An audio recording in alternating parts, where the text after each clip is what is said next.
Hello, good people. This is Earl just coming to you live.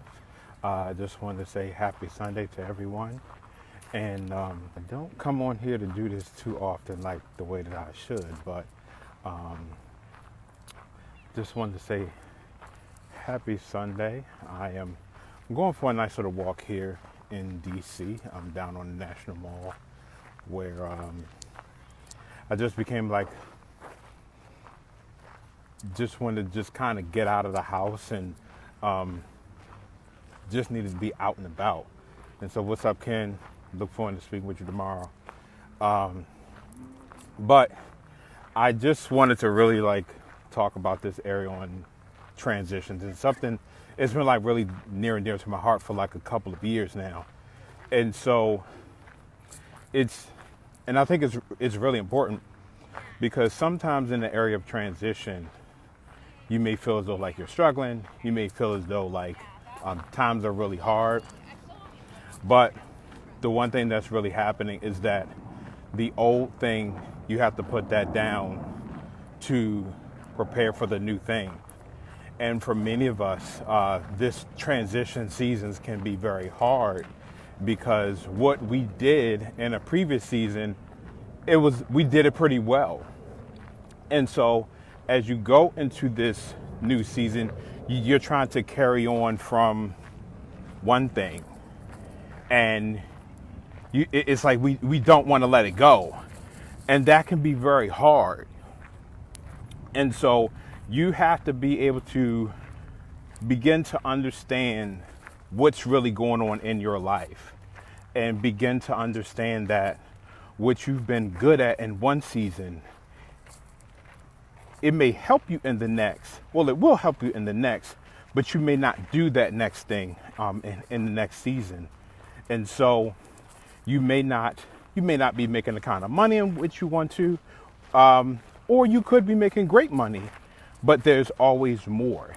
And I think, for many of us, we've made so much more money than what our parents or some of our peers have made. And, that's not to brag or boast, but there's always another level. And so sometimes God will just call you into this space where you just have to move into the unfamiliar and unfamiliar territory. And so I remember coming into a space maybe about, it's been almost 3 years ago where, many of you know I've been doing accounting for a number of years. And so, but I was really, I just want to say kind of like tired because I was let go from a job where I thought I would have seen more advancement.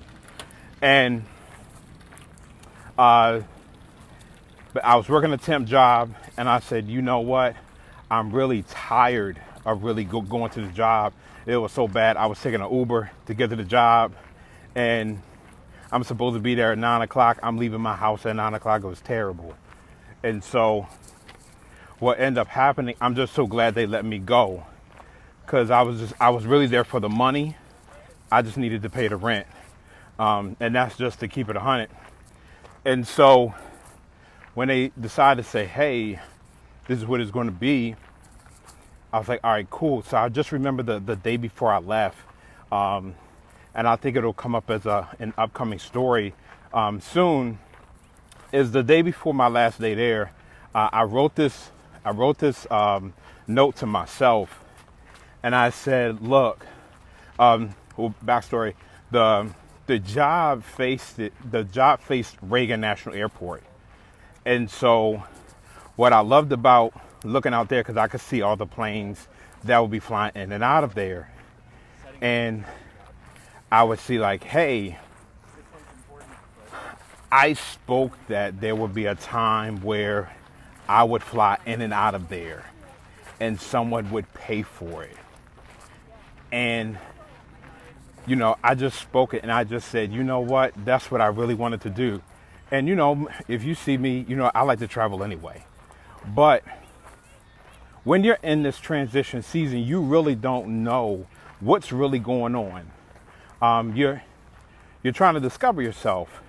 And so I remember that year between 2018 and 2019, It was just like I was going in business, but it was bad. And so I didn't know what to do. Business wasn't coming in. I had a whole bunch of receivables. Sometimes that's just life. And so I came to a place with maybe about October 2019, and there was this company where they was looking for contract trainers, and so where you get to fly across the country and you get to train on various topics and things like that. So that's what I did. And so as a result of that, I got to fly out to Kansas City, had the interview with them, and I got the contract where my company's contracted to go out there and to do that work. And so I remember like all of the things that are happening now, and just given the opportunities to be able to travel and to do some of the things in which I spoke years prior. I spoke that, and God allowed it because I was in the right position. I didn't believe that I could do my business full time. I could not believe that, I just really wanted my business to be a side chick, to be honest with you. And God thought that it would be better that my side job would be, my business would become the main way of how I to get income for myself and my household. And so it's been a blessing so far.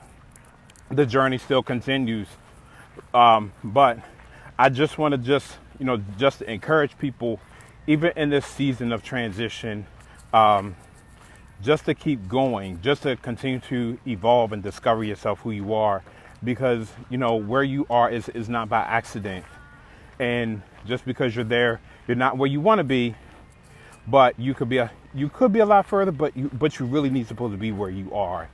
And by being in position and where you are, the interventions of people who need to cross your life is supposed to be there at this point.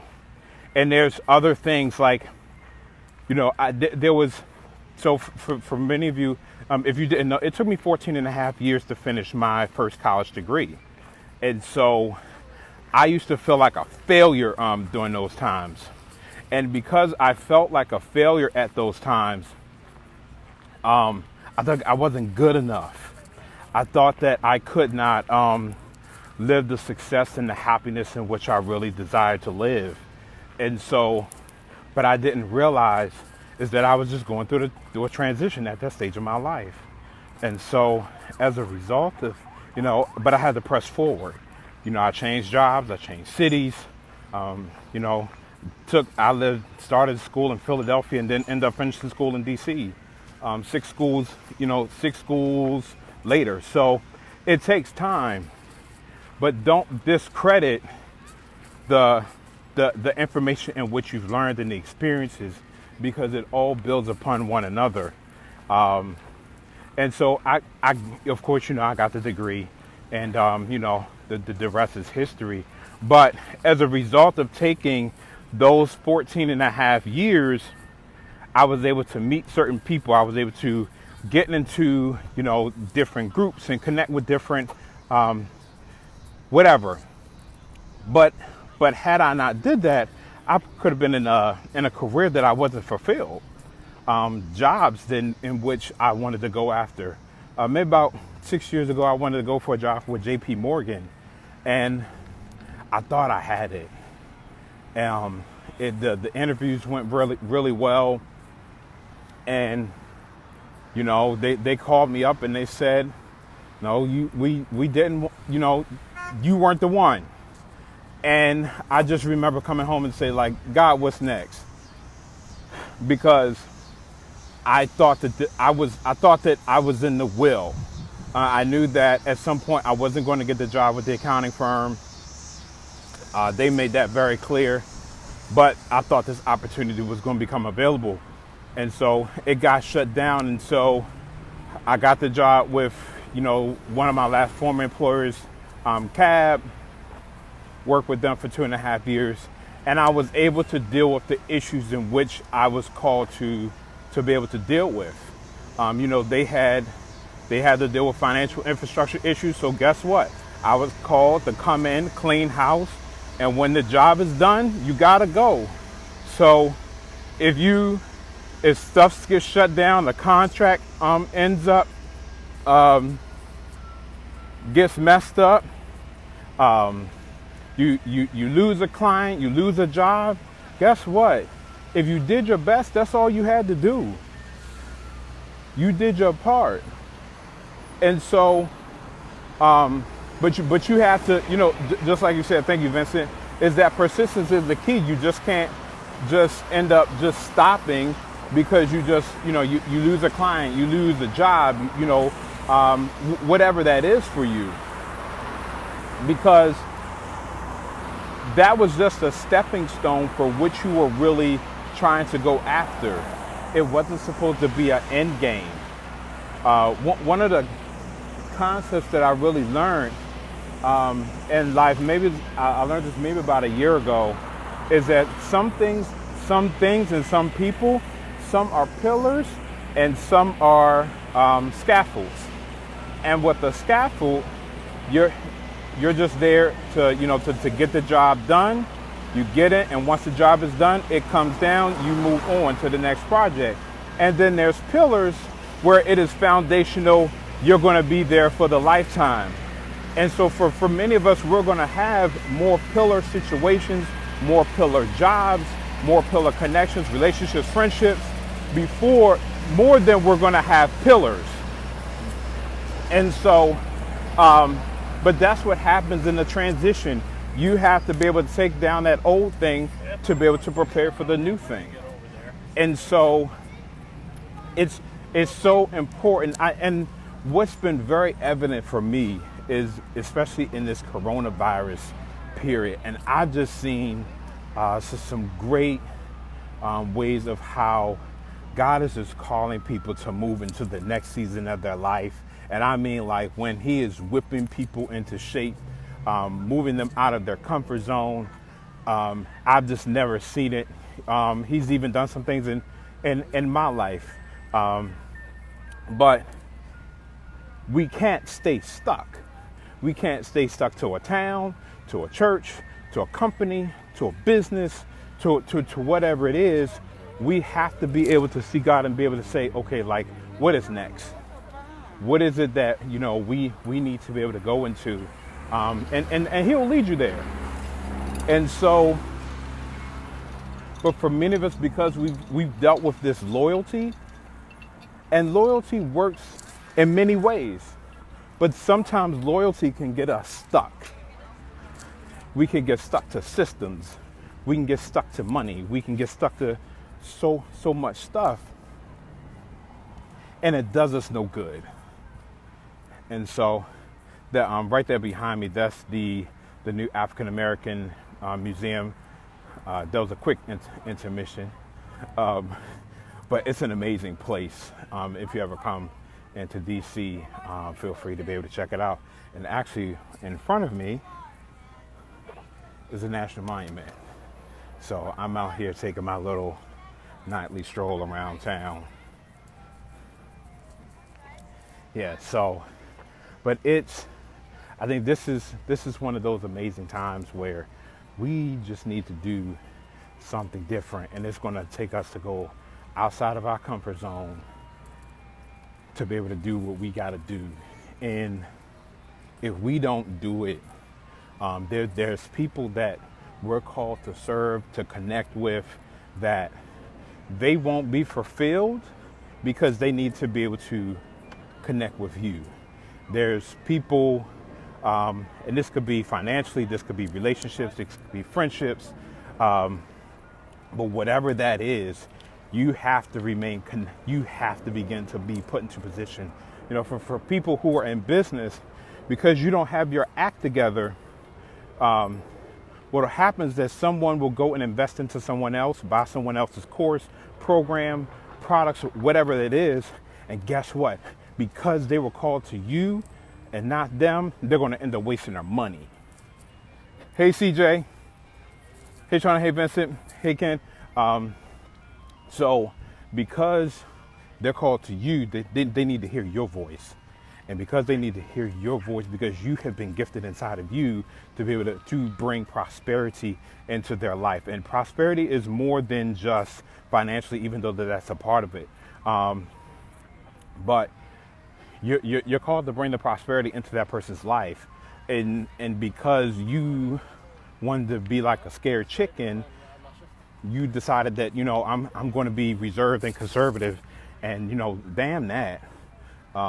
In this stage of life, we got to be able to move forward because the whole world is getting ready to move forward. Some people say that, we can do, go back into whatever variant, whatever, shut this thing back down, whatever. But no matter what happens in the future, we have to be prepared for it. And so because we're not there or we don't want to evolve, we're causing damage to other people. And so when we bring damage to other people, they don't get the breakthrough that they want. They spend more money because we wanted to play small. And so, I think it's just time for us to be able to dig deep inside of ourselves, inside of our souls. What is it that we do well? What is it that we do great in versus what is it that we do good? Or what's my comfort zone? And you got to get rid of the comfort zone products. You got to get rid of the comfort zone projects, the comfort zone businesses, the comfort zone jobs, even the comfort zone cities and where you live in. I mean, for so many of us, you lived in your city for way too long. You don't even belong there no more. Your season is over. I feel that so strongly for so many of you / us, is that your season is over or it's coming to an end, and you feel frustrated because you know that there's more in you. You know that you need to be doing something different. You know that you need a different job. You know that you want to make more money, but you refuse to move to move into your place of abundance. And so I just come on here just to give you some encouragement, that you can do it. You are worthy. You are, the greatness of you needs to come out. The world is waiting on you. There's people that they're looking for you. If you just see right here, and I give an example. So that guy is on a Capital Share bike. And if you just think about this, that, hey, Kayla, so if you think about that, these bikes are now parked all around the city. And what these bikes do is that it helps people, whether they're tourists or they're residents here in the city, it helps them to be able to navigate through short trips. You can get like 30 minutes. If you got like an annual pass, I got one. You can ride it for free. And so you just never know what's gifted on you on the inside can help bring prosperity to people. That people, they don't have to walk around all the time. They don't have to use cabs. They don't have to do a whole bunch of Ubers. They can just hop on a bike. But for you, it could be something else. But what's in you? Kayla, you know what? I was thinking about you earlier today, and what I felt in my spirit is that I know you do the travel business, but there's something more than you, than the travel business. That's a part of it. I don't know what that is. I just felt it. I don't know if I was going to come across you, but I'm just going to say it. And, we could talk on offline, whatever. But I just felt that. I don't know why. But the more I thank you that, that this has been helpful to you. But yeah, this is it's just the right timing for us. And hey Hattie, how are you? Hope all is well. So be open to what is inside of you, for to let that to come out and shine. Because some of us, whatever that thing is, and sometimes what you may think it is very small, but it's the small thing then in how God will reward you.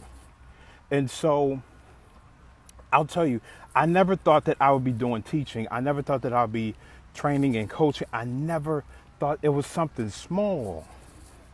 But it's what I do a lot of, even having my own accounting practice. But God has already prophetically told me that that's where the majority of your money is going to come from. And, you know, it's not to brag or boast, but where is your place of alignment? Where is the place where your greatness really shines? And sometimes it can be from the small things. And so be open to the small things in which needs to be exposed into that's going to really allow for your light to shine. And so I just wanted to come on and to just to be able to, yes, Hetty, never despise the day of small beginnings. It is absolutely correct.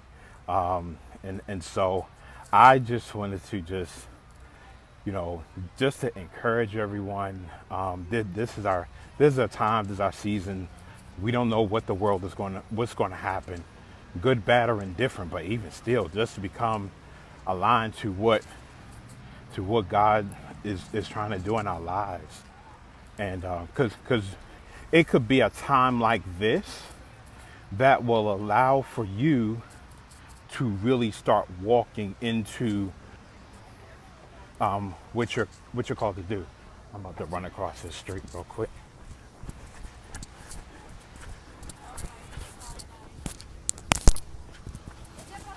All right, cool. So, yeah, Kayla, it's amazing. I love living here. I've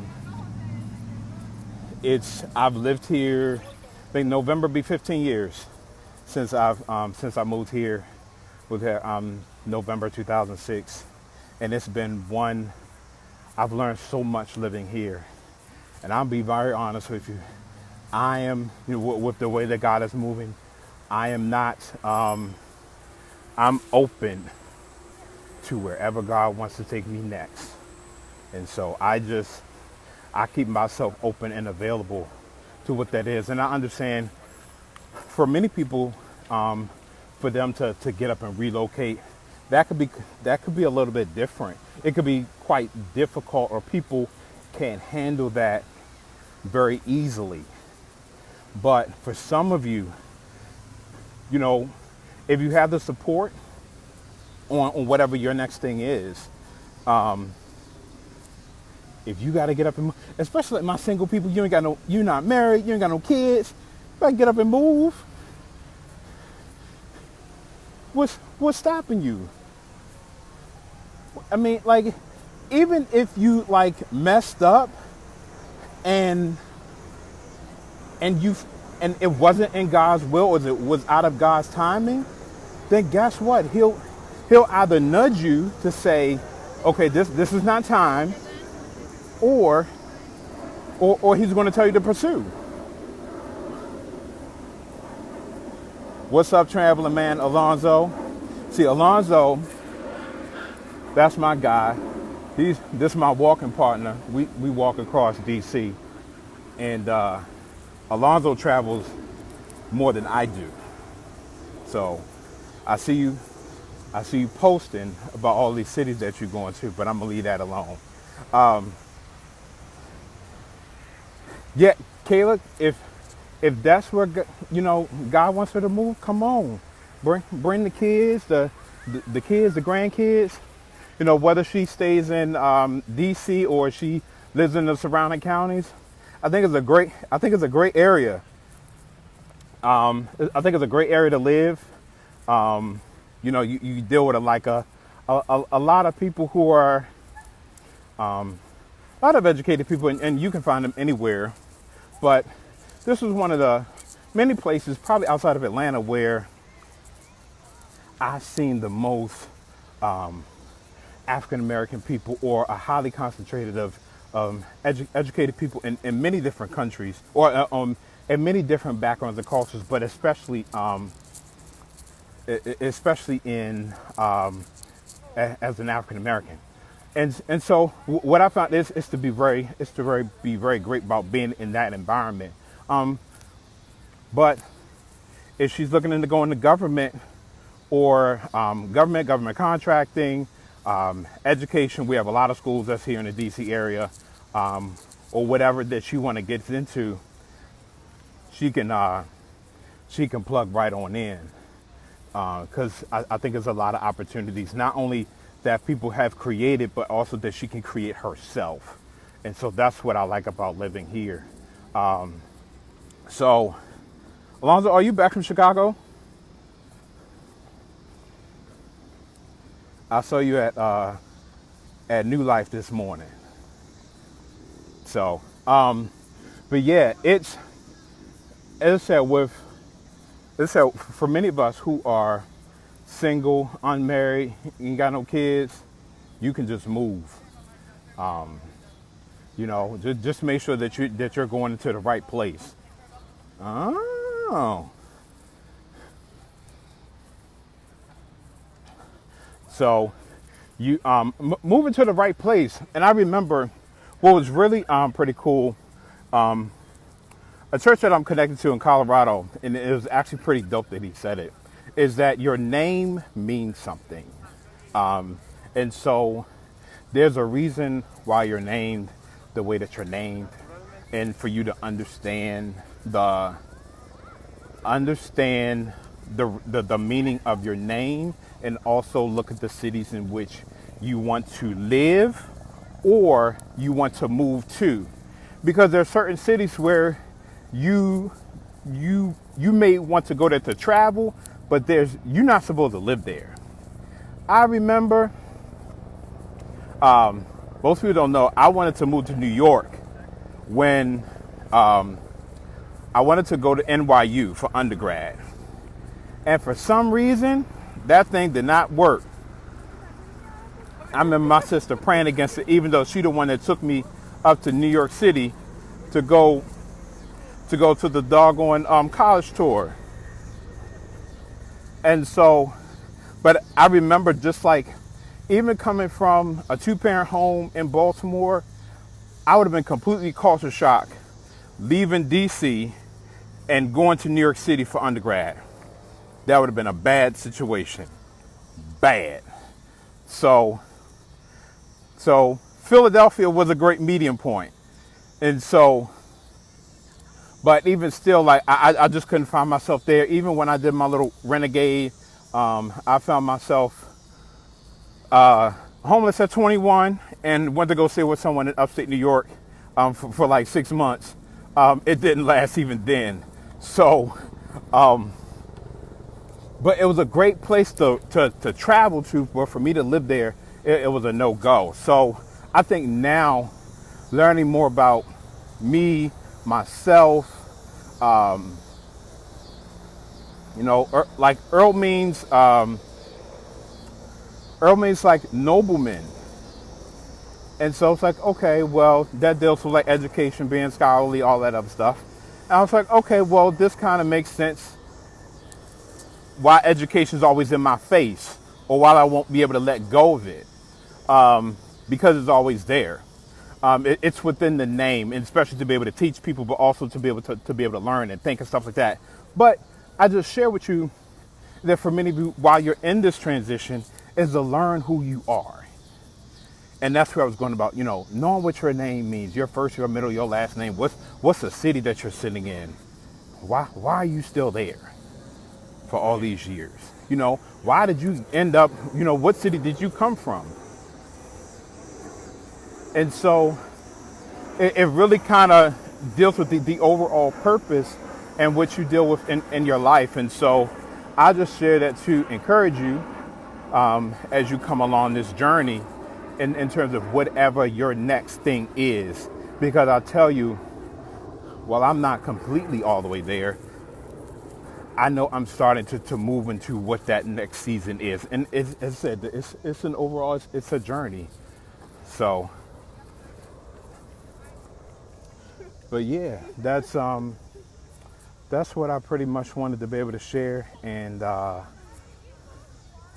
I'm gonna do this because I just feel really led. I'm just gonna pray for my people that's here on this live, that God will just lead you to whatever your next is. So Father, I just thank you. We just thank you for those of you who are in the midst of a transition season. We thank you, oh God, that you are just getting ready to call your sons and daughters into what their next is and what their purpose is. We just pray, oh God, that they just be able to just listen to where you're leading them to, that all the things that's been into their lives, the things that have happened in the previous, that's going to prepare them for the next. So allow them to be able to sit closer and let them to be able to hear to your voice. Allow them to be able to listen to how you're leading them and directing them to what that next thing is. And that, Lord, we just pray for a swift obedience in which you are calling them to what their next thing is, and that you're calling them to greater, and that you're calling them to higher heights and deeper depths. And so we thank you. We give you the glory, honor, and praise in Jesus' name. Amen. So I just want to thank you all into doing for tuning in and hanging out with me as I take this evening walk across the National Mall. And I'm walking up towards the Lincoln Memorial, which is another sight to see. And with that said, y'all have a great night. Y'all be blessed. And I'll talk to y'all soon. All right, bye.